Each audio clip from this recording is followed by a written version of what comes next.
नमस्कार, news one India के digital platform पर आप सभी का स्वागत है। मैं हूं आपके साथ कामिनी झा। जिस तरीके से अक्टूबर का महीना आ गया है और लगातार मौसम में ठंडक बढ़ती जा रही है, वैसे ही उत्तर प्रदेश की राजनीति में गर्मी भी बढ़ती जा रही है। गर्मी बढ़ रही है उत्तर प्रदेश में होने वाले विधानसभा के उपचुनावों को लेकर। चुनाव आयोग ने तारीखों का ऐलान कर दिया। 13 नवंबर को जनता 9 विधानसभा की सीटों पर अपने मतों का प्रयोग करेगी। ऐसे में ये 9 सीटें सीएम योगी आदित्यनाथ के लिए प्रतिष्ठा का सवाल बना हुआ है, तो वही अखिलेश यादव और राहुल गांधी की जो दशा और दिशा है, ये तय करेगी कि 2027 में दोनों साथ में ये जोड़ी दिखेगी या फिर नहीं दिखेगी।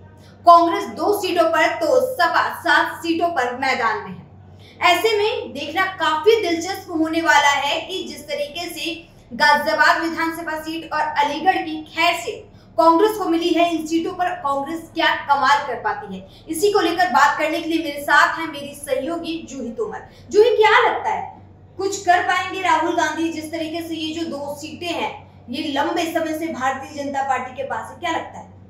कामनी, देखिए ये कहना थोड़ा टफ है क्योंकि कांग्रेस को जो 2 सीटें मिली हैं, खैर और गाजियाबाद, इन सीटों पर काफ़ी टफ कंपटीशन देखने को मिल सकता है। क्योंकि अगर हम बात करें चुनाव की तो फिर 44 साल से खैर सीट से और गाजियाबाद में 22 साल से कांग्रेस ने जीत का स्वाद एक तरह से कहें तो चखा नहीं है।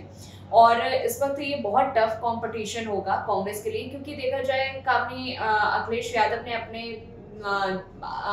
यादव ने कभी भी इन सीटों पर तो कोई जीत हासिल नहीं की है। और कांग्रेस के लिए जब ये 2 सीटें छोड़ी है तो कांग्रेस के लिए एक बहुत बड़ा कंपटीशन होने वाला है कि आखिरकार वो कैसे इस चुनाव पर लड़ सकते हैं। और ये बहुत बड़ा कहीं ना कहीं सवाल भी है कि आखिरकार क्या कांग्रेस इस उपचुनाव पर जीत हासिल कर पाएगी या फिर नहीं। बिल्कुल, ये देखना काफी दिलचस्प होगा। जो इन सबके बीच मेरा सवाल आपसे ये भी है, देखिए जिस तरीके से कि समाजवादी पार्टी बार बार वहां जाते हैं हरियाणा में और राहुल गांधी अखिलेश यादव का साथ नहीं देते हैं, ठीक है, और हरियाणा में जीती हुई बाजी राहुल गांधी और कांग्रेस हार जाती है। क्या लगता है इसका असर उत्तर प्रदेश के उपचुनाव में होगा? क्योंकि जिस तरीके से देखिए 2 लड़कों की जोड़ी ने कमाल किया लोकसभा चुनाव में, तो ऐसा लगा था कि राजनीति करवट ले रही है, लेकिन हरियाणा में फिर एंटी इनकम्बेंसी के बाद भी भारतीय जनता पार्टी फिर से मेहनत करती है और सत्ता पर आ जाती है। क्या लगता है कि जनता देगी साथ? कामनी, एक चीज हरियाणा चुनाव को लेकर के जब बात हो रही है तो देखिए हरियाणा में ना कांग्रेस को सब कुछ हाथ में परोसा हुआ मिला था। बस ये था कि थाली आ चुकी थी लेकिन वो खाना नहीं था। ये काफी दिलचस्प चलिए ठीक है, थाली सामने से किसी ने सामने से छीनी। परोसा हुआ सब कुछ मिला था, बढ़िया खाना था, दाल रोटी चावल सब कुछ मिला एक तरह से, लेकिन छीन ली गई। फुल प्रोटीन से भरा हुआ था, फुल प्रोटीन से भरा हुआ था, जहां पे मतलब उसे मिल रही थी लेकिन वो चीज हार गई। क्योंकि काम नहीं, देखिए इतनी हमने भी राजनीति देखी थी उस वक्त, और जिस तरीके से प्रचार चल रहा था, जिस तरीके से बयानबाजी का सिलसिला चल रहा था, उससे यही कहीं ना कहीं दर्शा रहा था कि आखिरकार जीत जो होनी है वो कांग्रेस की होनी है। और जितने भी एग्जिट पोल्स आ रहे थे वो भी यही कह रहे थे। लेकिन दिक्कत क्या हुई? दिक्कत ये हुई कि आखिरकार कांग्रेस को ये बहुत समझना जरूरी, क्योंकि अभी मैंने एक ऐसे ही मैं न्यूज पढ़ रही थी तो उसमें एक अपडेट था कि राहुल गांधी ने एक बैठक में ये कहा कि हरियाणा में हमारी जो जीत नहीं हुई है उसकी वजह यह है कि हमारी पार्टी खेमे में दिक्कत है, हमारा साथ होना नहीं है। ठीक है, तो उन्होंने मतलब मुझे अभी ये सवाल उठ रहा है कि राहुल गांधी को अगर ये बात इतनी देर से समझ में आ रही है तो उनकी राजनीति, मुझे लगता है कि मतलब कि हरियाणा से मैं हूँ नहीं, और मैं सच बताऊंगी ग्राउंड पे भी मैं एक भी बार नहीं गई हरियाणा में, मैंने ऑफिस से ही पूरा ये कवर किया, लेकिन दूर से ही हर किसी को पता चल रहा था कि हरियाणा में शैलजा और हुड्डा ये 2 गुट अलग अलग हो गए हैं, जहां पर दोनों एक मंच पर दिखते नहीं। हालांकि राहुल गांधी एक बार एक मंच पर लाते भी हैं, लेकिन दूरी जो थी वो साफ दिख रही थी। और शैलजा मतलब जिस तरीके से नतीजे आते हैं उसके बाद भी जो उनके चेहरे पर ये होता है, तो वो उससे ये पता लगता है कि किस तरीके से पार्टी में कार्यकर्ताओं को वो जो तवज्जो नहीं मिली, जिसकी वजह से वो एक सीट हारे। कामनी, वो कहते हैं ना कि देखिए तस्वीरें भी कभी कभी झूठ नहीं बोलती। तस्वीरों में भले ही आप हाथ एक साथ मतलब एक साथ थामे खड़े रहे हो, लेकिन पता चल जाता है कि इस तस्वीर में कुछ तो गड़बड़ है और वो सबके एक्शन और रिएक्शन से बहुत जल्दी समझ में आ जाता है। ठीक है, जनता भी अब बेवकूफ नहीं रही है। जनता भी जो है ना वो पहले जमाने वाली नहीं रही कि आपने कहा और हमने मान लिया, हम पूरी तरह से आपको वोट हमारा जो है समर्पित है। लेकिन ये नहीं होता। अब जनता जो है बहुत तेज हो चुकी है, बहुत आगे निकल चुकी है इन सारी चीजों से, क्योंकि उन्होंने आपकी भी राजनीति देखी है कि आखिर आप क्या कुछ बयानबाजी कहीं ना कहीं जनता अब पार्टी के नाम पर नहीं, कैंडिडेट के नाम पर वोट कर रही है। बीजेपी ने हर जगह कांग्रेस से स्ट्रॉन्ग कैंडिडेट खड़ा किया, भले ही बीजेपी से नाराजगी थी, लेकिन उस कैंडिडेट को लेकर लोग के अंदर था कि कहीं ना कहीं ये काम करेगा हमारे लिए, इसीलिए शायद वोट दिया लोग। और कामी कहीं ना कहीं ना एक मैसेज ये चला गया कि जब आप अपने घर को ही नहीं सुधार पा रहे तो आप देश क्या सुधार पाओगे। यानी कि आप अपनी पार्टी में, आपकी जो पार्टी है वो खुद ही दो गुटों में मतलब बटी हुई है, तो फिर आप क्या देश को संभाल पाओगे।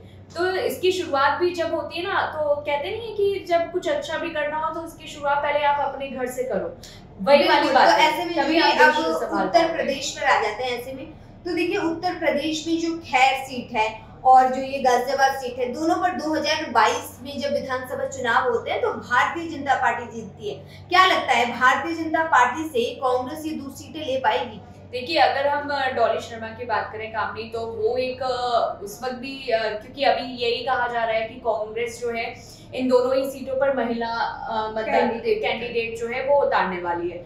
लेकिन अगर डॉली शर्मा होंगी तो फिर सोचिए टकराहट कहीं ना कहीं, क्योंकि पिछले चुनाव की भी अगर हम बात करें तो उसमें डॉली शर्मा को काफी टक्कर वो हुई थी। और ऐसे में देखना होगा, क्योंकि देखिए बहुत टफ कंपटीशन होने वाला है। जिस तरीके से नो डाउट डॉली शर्मा ने एक अच्छी फाइट दी थी अतुल गर्ग को, लेकिन सबसे बड़ा सवाल ये है जिस तरीके से लोकसभा चुनाव में राजपूत समाज जो था, कहीं ना कहीं क्षत्रिय समाज था, वो भारतीय जनता पार्टी से नाराज था।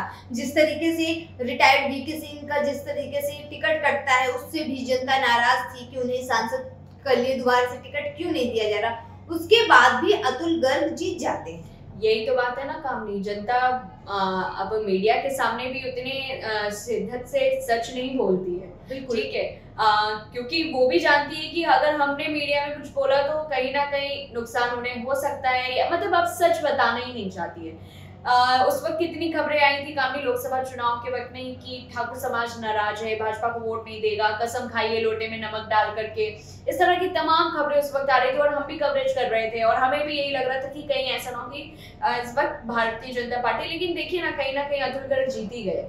बिल्कुल, ये अपने आप में बहुत बड़ी बात है कि कहीं ना कहीं जो भारतीय जनता पार्टी का गाजियाबाद सीट पर लगातार अपना कब्जा जो है वो अभी भी बना हुआ है। तो ये भी देखना दिलचस्प होगा कि भले अतुल गर्ग विधायक पद से हट गए हैं, वो सांसद बन गए हैं, अब देखना होगा जो भारतीय जनता पार्टी है वो अपना कैंडिडेट किसे खड़ा करती है और किस तरीके से उस कैंडिडेट को जिताने के लिए आगे काम किया जाता है। क्या लगता है कि ये अलीगढ़ की जो खैर सीट है इस पर कुछ कमाल कर पाएंगी चारू? क्योंकि चारू जिस तरीके से बसपा में थी, बसपा से फिर वो कांग्रेस में आती हैं और उपचुनाव से पहले ही वो कांग्रेस में आई है और कांग्रेस ने फिर उन पर भरोसा जताया। तो देखिए यही चीज जो है वो कांग्रेस से बसपा में जाती है, फिर बसपा से कांग्रेस मगा देती है कि अगर हमने उस पे भरोसा ऐसे में नहीं ऐसे में सबसे बड़ा सवाल है जो कार्यकर्ता लंबे समय से आपके साथ जुड़ा हुआ है उसको कहीं ना कहीं कांग्रेस दरकिनार कर देती है। आप मौका उन्हीं को दे रहे हैं जो बार बार आपको छोड़कर चले जाते हैं। क्या लगता है? कामनी देखिए, जब जो आपके साथ समय से जुड़ा हो, पुराना हो, है ना, पार्टियों में देखिए उतार चढ़ाव आते रहते हैं, उसमें भी आपके साथ खड़ा और रहा हो, तो मुझे लगता है उन्हें सबसे पहले प्रायोरिटी में रखना चाहिए, क्योंकि वो जानते हैं कि आपने क्या कुछ चीजें देखी हैं, उन्होंने क्या कुछ चीजें फेस की हैं और उसके मुताबिक क्या कुछ काम करना है, क्या कुछ समस्याएं हैं जो मतलब सॉल्व करनी है। लेकिन क्योंकि कांग्रेस से देखिए कामनी अक्सर इस तरह की जब भी कोई पार्टी वहाँ का कैंडिडेट जो है वहां से निकलता है या कांग्रेस छोड़ता है तो वो यही कहता है कि एक तरह से हमें इग्नोर कर दिया जा रहा है। सबसे पहला, अभी तक मैंने जितनी बार भी नोटिस किया है कि हमें प्रायोरिटी में नहीं रखा जा रहा है और हमें इग्नोर कर दिया जा रहा है, इसी वजह से हमने पार्टी चेंज की है। सबसे पहला जो बयान आता है वो यही आता है, तो मुझे लगता है सबसे पहले उन्हें प्रायोरिटी देनी चाहिए ताकि वो कुछ आपके साथ मिलकर के अच्छा कार्य कर सके। और ऐसे में जनता भी जो है उन पर एक बार फिर भी भरोसा जता सकती है काफी, क्योंकि ये सोचकर कि चलो कांग्रेस का ये पुराना साथी रहा है, कहीं ना कहीं ये हमारी दिक्कतों को समझेगा। जब आप फिर पुराने साथी को बैकवर्ड कर देते हो और मतलब जो अभी अभी ज्वाइनिंग है उसको आप प्रायोरिटी दे देते हो, तो ये कहीं ना कहीं देखिए बुरा लगता है। और दूसरी बात ये कि इससे मेन है कि इनकी पार्टी को नुकसान हो रहा है, फिर भी कार्यकर्ता ग्राउंड लेवल पर जाकर आपके लिए उस लेवल पे प्रचार ही नहीं करता, क्योंकि वो अंदर से दुखी होता है। तो इस चीज का नुकसान इन्हें मध्य प्रदेश में होता है, राजस्थान में तो चलिए, और ऐसे में देखिए उनके साथ भी जो लोग जुड़े होते हैं वो भी बटने लग जाते हैं। तो ऐसे में ये दो एक तरह से बोलते हैं एक पार्टी में दो दुश्मन पैदा हो जाते हैं। बिल्कुल, और इसी का नुकसान होता है कांग्रेस को, और जो ये सीटें हैं वो उसे गंवानी पड़ती है। लेकिन ये जो 2 सीटें हैं, सबसे जो डिफिकल्ट सीटें हैं, अखिलेश यादव ने वो राहुल गांधी को दे दिया है। अब राहुल गांधी को दे दिया, क्या कमाल करते हैं ये देखना दिलचस्प होगा, क्योंकि देखिए जहां आप जीत रहे थे वहां हार गए, और ये तो वो सीटें हैं जहां पर भारतीय जनता पार्टी कहा जाता है वो आसानी से जीत जाती है। तो अगर कामनी एक मेरे मन में ये सवाल आ रहा है, जो अखिलेश ने टफ सीटें कहीं ना कहीं कांग्रेस और उसको दी है, कांग्रेस को राहुल गांधी को, तो अगर वो मान लीजिए अगर वो जीत हासिल नहीं कर पाते हैं, तो क्या अखिलेश यहाँ से हाथ छोड़ देंगे या फिर थामे रहेंगे? देखिए वो तो देखना दिलचस्प तो ये होगा जो है कि किस तरीके से, देखिए ये दोनों ही जो सीटें हैं, ये मतलब ये सीटें हैं कि क्योंकि अखिलेश ने बहुत सोच समझ करके ये 2 सीटें मुझे लग रहा है कांग्रेस के लिए छोड़ी है। देखिए अखिलेश भी कोई छोटे मोटे नेता तो है नहीं, सब इतने बड़े जो प्रदेश है उसके मुखिया रहे हैं, क्या कमाल की लोकसभा चुनाव में जिस तरीके से सीटें लेकर आए हैं वो अपने आप में काबिले तारीफ है। और भले भारतीय जनता पार्टी को दिखाने के लिए इंडिया गठबंधन चल रहा है अलायंस जो है इनका, लेकिन अखिलेश भूलेंगे थोड़ी ना हरियाणा में आपने क्या किया उनके साथ। वही बात है ना, तभी मैंने कहा कि उन्होंने बहुत सोच समझ करके ये 2 सीटें जो है कांग्रेस को दी है। तो अब पता नहीं इसके बाद जो परिणाम सामने आएंगे तो उसमें क्या मतलब 2 लड़कों की जोड़ी जो है वो कमाल कर पाएगी कि नहीं कर पाएगी। ये जो ही इसमें ये होगा कि किस परसेंटेज से मतलब इन्हें वोट मिलता है और कैसी फाइट दे पाते हैं। अगर ये जीतते हैं तो no doubt well and good है, बहुत अच्छा होगा राहुल गांधी के लिए और कांग्रेस के लिए। लेकिन अगर जीतते नहीं है तो ये देखना होगा कि किस तरीके से फाइट दिया है इन्होंने बीजेपी के कैंडिडेट को। देखिए कामनी, अगर लोकसभा चुनाव में अगर इंडिया गठबंधन